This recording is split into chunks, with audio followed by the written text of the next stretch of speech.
बहरहाल मैं हाजिर हुआ हूँ एक जन घोषणा पत्र लेके जो बहुत ही रोचक है। ये एक गांव के एक पंच प्रत्याशी का बनाया हुआ है। इन्होंने 2 पॉम्पलेट द्वार द्वार दिए हैं अपने वार्ड में जाके। एक में वो बता रहे हैं कि जागरूक मतदाता बनिए और योग्य प्रत्याशी चुनिए। उनके ट्रैक्टर से नागर जुताई होगी तो प्रति घंटा 100 रुपए की छूट देंगे। उनके ट्रैक्टर से धान लाया जाएगा तो प्रति ट्रॉली 100 रुपए की छूट देंगे। कि पंच बनने के बाद उप सरपंच बनने पर, यानी पंच बनने के बाद जब वो उप सरपंच बन जाएंगे तो नवा गांव मोहल्ले में दारू बंद करवाने का प्रस्ताव ग्राम पंचायत से करवाने के बाद सभी जानकारी के साथ सभी को सतर्क होने के लिए 2 साल का मौका दिया जाएगा ताकि वे अपना काम धंधा ढूंढ लें। उसके बाद पूर्ण रूप से दारू बंद करवाने में काम किया जाएगा, योगदान किया जाएगा सार्थक। सेवा करना चाहता हूँ, जनता को कहना चाहिए। तो पिछला बार जब आप चुनाव लड़े थे तो जनता आपको सेवा का अवसर नहीं दी? नहीं दिए सर। प्रदेश में चुनाव चल रहा है, चुनाव भी त्रिस्तरीय पंचायती चुनाव, यानी गांव में पंच, सरपंच, जनपद, जिला पंचायत, इन सब की चुनावी कसरत हो रही है। मतदाता यहाँ पर भी अपने मत का प्रयोग करेगा और जो उपलब्ध हैं उनमें सबसे बेहतर को चुनेगा। मतदान की प्रक्रिया का फार्मूला यही है। अब वो सबसे बेहतर कई बार सुविधा देने वाला भी हो जाता है, व्यवस्था देने वाला भी हो जाता है। तो खैर इसको छोड़ देते हैं। ये मतदाता का और प्रत्याशी का आपसी रिश्ता है और जब तक सार्वजनिक न हो कि रिश्ता किस तरीके का था उस पर टिप्पणी नहीं करनी चाहिए। बहरहाल मैं हाजिर हुआ हूँ एक जन घोषणा पत्र लेके जो बहुत ही रोचक है। ये एक गांव के एक पंच प्रत्याशी का बनाया हुआ है। ये पंच प्रत्याशी अपने मतदाताओं से ये भी बता रहे हैं कि जागरूक मतदाता बनिए, योग्य प्रत्याशी चुनिए। वो ये भी बता रहे हैं कि योग्य प्रत्याशी होने के मापदंड क्या होने चाहिए और उनका जो जन घोषणा पत्र है वो 16 बिंदुओं का है। बेहद लुभावना है, चकित करता है। तो ये जन घोषणा पत्र क्या है और वार्ड स्तर पे, गांव के पंच स्तर पे इसको बनाने की जरूरत क्या पड़ गई है और जिसने इन्हें बनाया है यानी जिन्होंने जन घोषणा पत्र जारी किया है वो पंच पद के प्रत्याशी क्या मानते हैं, चुनाव जीत जाएंगे? ये घोषणा पत्र असर करेगा? इन्हीं पर बात करने आपके सामने हाजिर हुआ हूं। नमस्ते, मेरा नाम है याज्ञवल्क्य। प्रदेश का एक जिला है रायगढ़।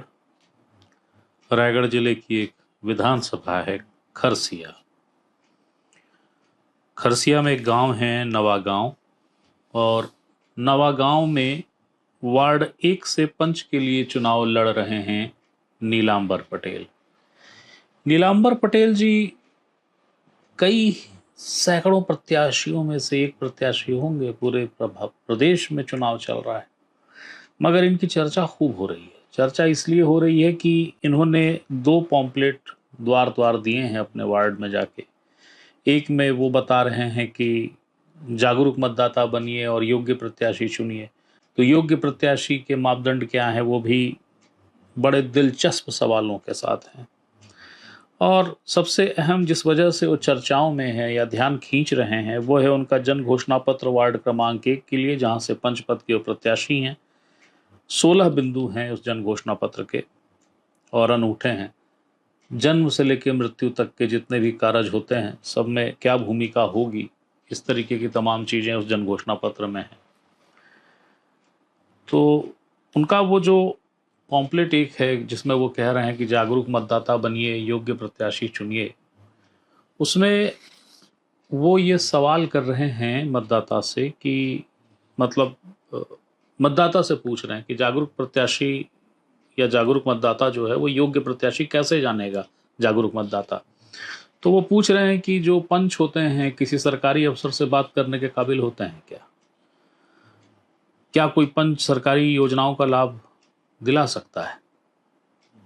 क्या पंच खुद कोई फॉर्म भर सकता है? क्या पंच की बातें नेता सुनते हैं? और एक कवितानुमा लाइन है उनके उस पॉम्पलेट में जिसमें लिखा हुआ है, पंच ऐसा दबंग चुनो जिसकी विधायक सांसद सुने, पंच ऐसा न चुनो जिसकी बोरिंग मिस्त्री भी न सुने। तो नीलांबर पटेल साहब ने जो प्रश्न उठाए हैं योग्य प्रत्याशी को लेकर, जो उन्होंने एक पैरामीटर तय किया है, बड़ा दिलचस्प है, वही आपको बता रहा था, स्क्रीन पे आपको दिख भी रहा होगा। अब उस जन घोषणा पत्र पर एक नज़र फेर लीजिए, जो जन घोषणा पत्र उन्होंने जारी किया है। जैसा मैंने बताया कि मृत्यु से लेके जन्म या जन्म से लेके मृत्यु, जो सही क्रम हो उसको ले लीजिए, कि जितनी भी प्रक्रियाएं परंपराएं होती हैं या जो आवश्यकताएं होती हैं, उन सारी आवश्यकताओं को पूरा वो करेंगे। किस तय करेंगे, इसकी भी एक पूरी पृष्ठभूमि, एक भूमिका वादों के रूप में, घोषणा पत्र के रूप में, संकल्प पत्र के रूप में नवागांव वार्ड क्रमांक 1 के प्रत्याशी नीलांबर पटेल ने अपने जन घोषणा पत्र में बताई है। अब वो भी आपको स्क्रीन पे दिख ही रहा होगा। जैसे उन्होंने उसमें लिखा है कि शादी होने पर 1 कट्टा प्लेटिनम दिया जाएगा विवाह शुरू होने के 1 दिन पहले। यदि किसी के निधन हो गया तो उसके घर वालों को 50 किलो चावल और 550 रुपये श्रद्धांजलि राशि दी जाएगी दशकर्म होने के 3 दिन पहले। सत्यनारायण भगवान की कथा हो रही है, मंदिर पूजा, त्रिनाथ मेला पूजा जब करवाएंगे तो 5 किलो आटा, 1 किलो गुड़, 5 दर्जन केला, 1 किलो साबुत चावल और बिना बांस वाला 1 पैकेट अगरबत्ती देंगे। उसके बाद 3-4 पॉइंट ऐसे हैं जो उनके अपने ट्रैक्टर पर आधारित हैं। उन्होंने कहा है कि थ्रेसर और ट्रैक्टर दो उनके पास हैं, तो दोनों का उन्होंने अपने घोषणा पत्र में उपयोग किया है। उन्होंने कहा है कि उनके थ्रेसर में धान मिसाई कोई कराएगा तो प्रति घंटा 200 रुपये की छूट देंगे। उनके ट्रैक्टर से नागर जुताई होगी तो प्रति घंटा 100 रुपये की छूट देंगे। उनके ट्रैक्टर से धान लाया जाएगा तो प्रति ट्रॉली 100 रुपये की छूट देंगे। कुनकुनी धान कुटवाने ले जाएंगे तो ट्रैक्टर का भाड़ा निःशुल्क रहेगा। अब जहां निःशुल्क की व्यवस्था है तो उसमें 2 चीज़ें और हैं, 2 वादे और हैं। एक तो ये है कि जामदार लाने के लिए, शादी में जामदार लगता है, तो जामदार लाने के लिए निःशुल्क व्यवस्था करेंगे ट्रैक्टर की। और गांव में किसी व्यक्ति का निधन हो गया तो मुक्ति धाम तक लकड़ी ले जाने के लिए ट्रैक्टर का भाड़ा निःशुल्क रहेगा। इसी तरीके से एक दिलचस्प वादा है कि किसी के घर में कीर्तन, भजन, संगीतमय रामायण मानस होगा तो हारमोनियम, तबला, डुग्गी, मंजीरा और गायक को ले जाने का काम नीलांबर पटेल का होगा। तो इस तरीके के 16 बिंदु हैं। उसमें से जो आखिरी बिंदु है वो बिंदु शराबबंदी से जुड़ा है। उसकी भी बड़ी गजब की व्याख्या है उसमें उन्होंने लिखा है कि पंच बनने के बाद उपसरपंच बनने पर, समझिएगा, पंच के लिए चुनाव लड़ रहे हैं और घोषणा पत्र में लिखा है, यानी जन घोषणा पत्र जो उन्होंने बनाया है, कि पंच बनने के बाद उप सरपंच बनने पर, यानी पंच बनने के बाद जब वो उप सरपंच बन जाएंगे तो नवागांव मोहल्ले में दारू बंद करवाने का प्रस्ताव ग्राम पंचायत से करवाने के बाद सभी जानकारी के साथ सभी को सतर्क होने के लिए 2 साल का मौका दिया जाएगा ताकि वे अपना काम धंधा ढूंढ लें। उसके बाद पूर्ण रूप से दारू बंद करवाने में काम किया जाएगा, योगदान किया जाएगा सार्थक रूप से। तो ये श्री नीलांबर पटेल जी साहब हैं जो ग्राम पंचायत नवागांव, विधानसभा खरसिया, जिला रायगढ़ से चुनाव लड़ रहे हैं। तो इस रोचक जन घोषणा पत्र और जन घोषणा पत्र के साथ जो एक और पॉम्पलेट वो बांट रहे हैं जिसमें लिखा है जागरूक मतदाता बनिए, योग्य प्रत्याशी चुनिए, वो भी मैं आपको पढ़ के सुना रहा था। स्क्रीन पे आपको दिख भी रहा है। तो जाहिर है कि नीलांबर पटेल जी से बात तो की जानी चाहिए थी, बेहतर कुछ और चीज़ें समझ में आती। तो वो बातचीत भी नीलांबर पटेल साहब से हमने की। पटेल जी, हाँ सर बताइए। आप पहली बार चुनाव लड़ रहे हैं या इसका पहले भी लड़े हैं? पहले भी लड़ चुका हूँ सर, लेकिन हार गया था। अच्छा, और ये जो घोषणा पत्र चल रहा है अभी, जी ये सर। आप खुद बनाए हैं? जी सर, मैं खुद बनाया हूँ। अच्छा, तो ये कैसे पूरा करेंगे इसको? इसमें तो बहुत सारे वादे किए हैं आप। हाँ बिल्कुल सर, तो वार्ड के लिए है सर, ज्यादा कुछ के लिए थोड़े है। हाँ। पूरा सरपंच तो अलग बात है, वार्ड के लिए है, छोटा सा वार्ड है। तो मुझे पता है कितने लोगों को मतलब शादी होना है, कब कि मतलब किस वर्ष में किसका कितना उम्र है। अच्छा, मुझे पता है सर, बिल्कुल कर लूंगा। आप काम क्या करते हैं, मतलब आजीविका पहला का काम क्या? मैं हर काम करता हूँ सर। जैसे कि बताऊँ सर, मैं हम्म। मेरे पास खुद का ट्रैक्टर है, हम्म और खुद ड्राइवर करता हूँ। और हम्म जैसे कि धान ले जाना है तो मैं उसका वो भी करता हूँ, क्या बोलते हैं उसको, मैंने बोरा को भी मैं ही उठाता हूँ साथ में। अच्छा। जैसे प्लेट ले जाते हैं, सेंटिंग प्लेट ट्रैक्टर में जी ढलाई के लिए, जी। तो प्लेट का भी मैं काम करता हूँ और भाड़ा भी मिल जाता है मेरे को। तो पटेल जी, ये मतलब ये आइडिया कैसे दिया आपको? ये तो भाजपा का जन घोषणा पत्र टाइप का बना दिए हो आप। सर ये मेरा मतलब ना काम करने के लिए मेरा इच्छा है, मतलब मैं एक बार सेवा करना चाहता हूँ, जनता को कहना चाहिए। तो पिछला बार जब आप चुनाव लड़े थे तो जनता आपको सेवा का अवसर नहीं दी? नहीं दिए सर। काहे का चुनाव लड़े थे भैया? पंच का ही। हार गए थे पंच का? बिल्कुल सर, हार गए थे। तो अब लड़ेंगे तो अभी एक घोषणा पत्र से फायदा होगा? पता नहीं सर, अब होगा कि नहीं होगा वो जाने जनता लोग। तो उनके आप मन में क्या है, तो बोल रहे हैं कि दूसरे वार्ड में लड़ रहे हैं, कैसे वोट देंगे, ऐसे तो बोल रहे हैं। जीतने का चांस बहुत ही कम है, कहना चाहिए। ऐसा? जिस प्रकार से मैं पता लगा रहा हूँ, तो हाँ मेरे विरुद्ध में 2 व्यक्ति और हैं, उनके परिवार में ही वोट है 15-15 के आसपास। हाँ। और जो खड़ा किए हैं उसके पड़ोसी लोग, कहना चाहिए, उनके हम्म, पास है 10-20 वोट। मेरे पास एक भी वोट नहीं है सर। खुद का भी नहीं है, मैं दूसरे वार्ड का हूँ। मेरा अ- वार्ड नंबर 2 है, मैं अभी चुनाव लड़ रहा हूँ, वो वार्ड नंबर 1 है। तो ऐसा क्यों किए आप? अपने वार्ड से चुनाव क्यों नहीं लड़े? आरक्षित था? हमारा वार्ड हर साल आदिवासी रहता है सर, लड़ने का मौका ही नहीं मिलता। ओ, तो बाकी लोग जो चुनाव लड़ रहे हैं उन लोग वैसा घोषणा पत्र जारी नहीं किए जैसा आप किए? जी सर, नहीं किए हैं। हम्म ठीक है पटेल जी, वही मेरे को समझना था। आपका बड़ा जो घोषणा पत्र है बड़ा रोचक है वो। रोचक सर, मैं अपने बारे में कुछ बताना चाहता हूँ सर, मैं काम किया हूँ उसको सुनना चाहेंगे तो। हाँ बताइए। जैसे कि 2015 में सर वो बना था, ये आधार कार्ड बन रहा था ना। हाँ। उस समय मैं खुद गांव वालों को, यहाँ से कहना चाहिए 8 किलोमीटर दूर, जनपद लेकर जाता था सुबह, ठंड के माह में, सुबह हम्म 6 बजे। उसके हम्म बाद उनको लाइन में लगाता था, मैं खुद फार्म में भरता था, अपने पैसा को उनको नाश्ता करवाता था। 2015 की बात है सर, जनवरी में। अच्छा। उसके बाद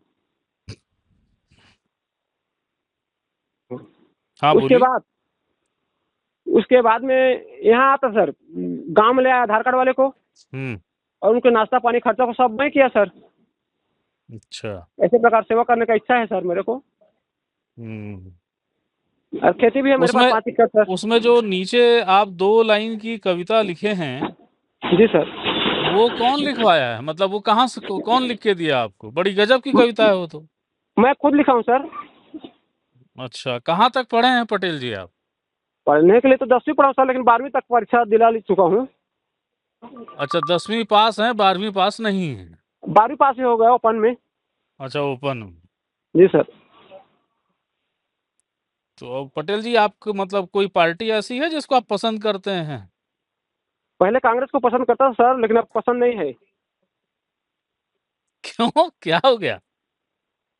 पटेल जी जो है ना, वो कई काम नहीं किए सर, कहना चाहिए। जैसे रोड हमारे यहाँ एकदम दरदर रोड है सर, एकदम अभी भी स्थिति ऐसा खराब है कि ना, आदमी को पैदल चल पाना मुश्किल है। प्राथमिक शाला का बाउंड्री वाल जिसको 14-15 बार दिया उसको, हम्म मंत्री जी को, मतलब पास करवाने के लिए। हम्म पास तो हुआ, लेकिन फंड में पैसा नहीं आया, तो नहीं बन पाया, आज तक नहीं बना है। हम्म जो कि धूल धूल से कोयले का दस्त स्कूल में जाता है, प्राथमिक शाला में। अच्छा। फिर उसके बाद हाई स्कूल भवन नहीं सर, हमारे यहाँ हाई सेकेंडरी तक स्कूल है, लेकिन भवन नहीं है। नहीं हाई स्कूल भवन है, नहीं हाई सेकेंडरी भवन। पूरा क्षेत्र का कहना चाहिए, जबलपुर, बांसमुड़ा, और ये बानीपत्थर, चूढ़ा, नावागांव, सभी गांव के सरपंच का साइन करवा के दिया हूँ सर, फिर भी पास नहीं हुआ। तो कांग्रेस पार्टी में रहने से क्या फायदा सर। तो इसीलिए उसको त्याग कर दिया, और मोदी जी का विकास को देखते हुए हम्म ज्वाइनिंग कर लिया हूँ करने के लिए।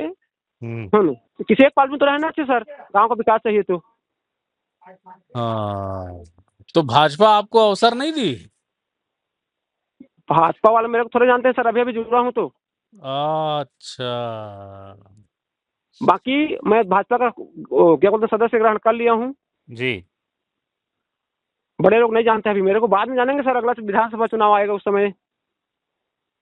या अच्छा। फिर मैं पंच जीत जाता हूँ और घोषणा को पूरा कर लूंगा किसी तरह से, तो पर भी सभी लोग जान लेंगे सर मेरे को। अच्छा, आप मान लीजिए हार गए तो फिर ये घोषणा को पूरा करेंगे तब भी, कि तब नहीं करेंगे, कि जब हार नहीं गया? करूँगा सर, हार जाऊंगा तो 2 दरी दूंगा, केवल 2 दरी खरीद कर ले आया हूँ, घर में रखा हूँ। अच्छा, मेरा मेन जीतने का शौक ये है सर, बताऊं मैं आपको सच बात, जी, जी, बताइए ना। मेरा बड़ा मकसद है गांव में दारू बंद करवाना। अच्छा, जो लोग दारू बनाते हैं ना सर, वो लोग वार्ड में जाकर बोल रहे हैं कि नीलाम्बर को मत जिताओ, नीलाम्बर को मत जिताओ, दारू को बंद कर देगा। मैं जीतने से पहले ही कई लोगों के घर कल भी गया था कि आप लोग दारू बनाना बंद करो, ऐसा है ऐसा है ऐसा टाइप के। तो लोग हम कैसे कमाएंगे, कैसे खाएंगे, ऐसे करके बोल रहे थे। तो मैं उनको बताया सर, आप अच्छा, अपने स्वार्थ के लिए सोच रहे हैं, गांव के विकास के लिए, गांव के हित के लिए नहीं सोच रहे हैं, ऐसे बताया सर सब कुछ। ठीक बाकी है तो चुनाव पटेल जी, जीतने का चांस समझ बहुत गया। कम है सर।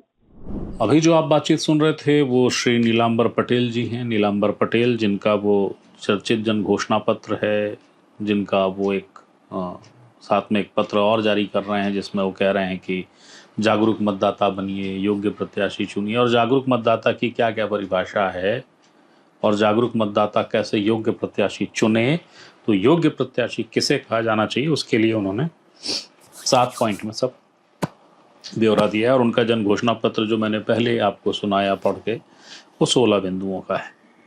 तो वो नीलांबर पटेल साहब से बातचीत आपने सुनी।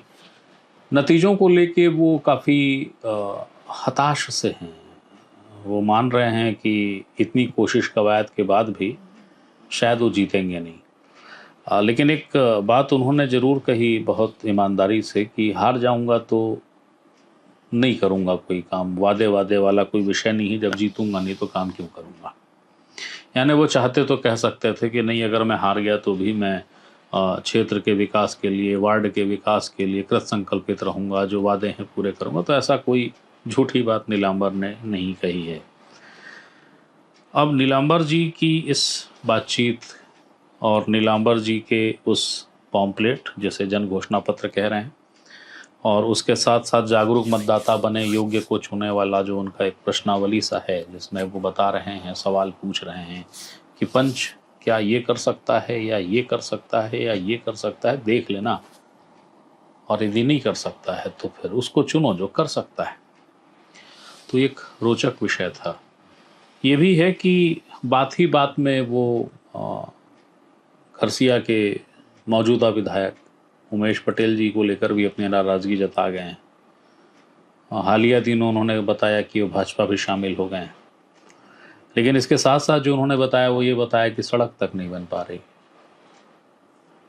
वो अंतिम व्यक्ति तक विकास पहुंचाने का जो दावा सरकारें करती हैं, उस दावे का एक छोटा सा सच इस संवाद में भी था कि सारे प्रतिनिधि गांव के लिख कर दे दें तो भी सड़क नहीं बन पा रही है। बहरहाल खबर का उद्देश्य सिर्फ इतना था कि एक रोचक जन घोषणा पत्र है और गांव स्तर पे ही सही, मगर एक सवाल उठ रहा है कि पंच पद को भी चुनना है तो जरा सोच लो कि किसे चुन रहे हो, उसके अंदर क्या योग्यता होना चाहिए। अलहदा है कि ये खुद एक प्रत्याशी ही बोल रहा है, प्रत्याशी ही कह रहा है। अब मतदाता किसे जिताता है, किन व्यवस्थाओं के तहत जिताता है, किस आश्वासन पर जिताता है, ये तो नतीजों से समझ आएगा। अनूठा जन घोषणा पत्र और अनूठी प्रश्नावली थी जो रोचक थी और एक अच्छी सूचना थी। लोकतंत्र के हिसाब से एक खूबसूरत जानकारी थी। तो चूंकि हर सूचना और हर जानकारी पे अधिकार आपका है, मैं सिर्फ माध्यम हूँ, तो सूचना आप तक पहुँचाने आया था। फिर कोई सूचना आती है, फिर कोई जानकारी आती है, वो देने आपके सामने फिर हाजिर होऊंगा। तब तक के लिए प्रणाम।